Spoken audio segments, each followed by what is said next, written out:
你好, Chef Tom. Special request. Moo Goo Gai Pan is one of the simple, easy to eat, easy to cook at home. First, we're gonna get some hot water.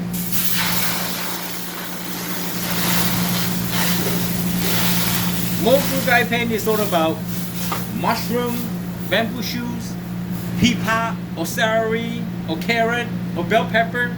It's up to you. We blanch the vegetable, and also if you have like sliced chicken already cooked, if not, you gotta blanch it just like a hot water and blanch it for maybe like 3 to 4 minutes and drain it out. So basically we're gonna reheat the vegetable and the chicken.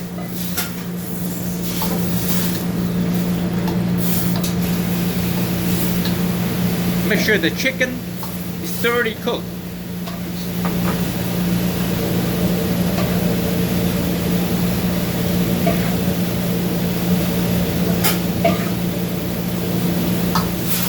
This dish is very popular in the restaurant.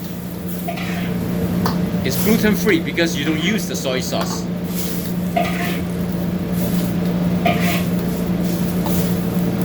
Okay, that's good. I'm going to drain it out.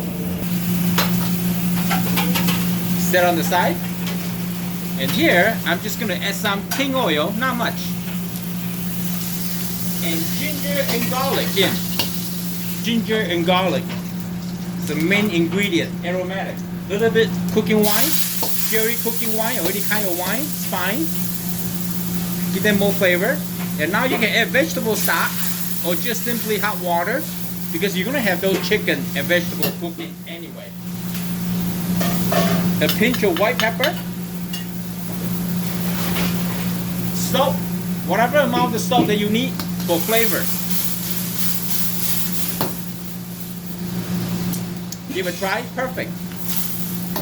And next, we want to make sure the sauce is nicely hot. I have some cornstarch and water mixed to thicken the sauce. Now the sauce is thickened. We're gonna add in our chicken and all the vegetable that you selected, and then we're gonna give them a quick stir. Supposed to be a little saucy, and then drizzle sesame oil. Very simple, healthy, clean to eat. Got some brown rice or white rice, and simply just pour the top like this. A nice portion. Look at that. That's your beautiful Moo Goo Gai Pan meal. I'm Chef Tom. Thank you for watching. I see you next time. Bye. Be safe.